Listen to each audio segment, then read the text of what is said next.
You know, people ask me often is where did urban mystic come from, and it's a blend of my journey, which has gone on for over 20 years now, where I started in a lot of the mystical teachings from India, a lot of the teachers of the non-dualistic philosophies. You know, for a good 15 years, I was so immersed in it.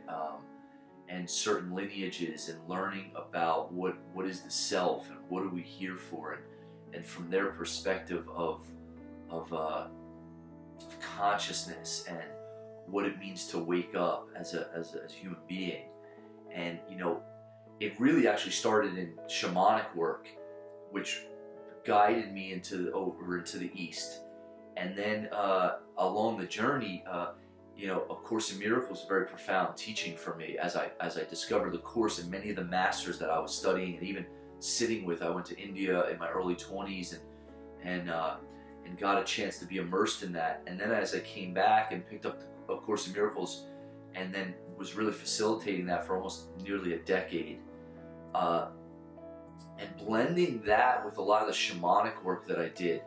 You know, when I say urban mystic, it's really, I grew up I grew up as a kid in New Jersey, not really, it was kind of peculiar to that myself, and even my brothers as well. You know, we were always interested in higher consciousness and learning, and I used to, I mean, I could remember being in high school, I'd have stacks of books that I'd be reading, things I wanted to learn about. So the blend came now using A Course in Miracles, which is really more of the modern day mystical teachings in my mind, blended with the ancient teachings of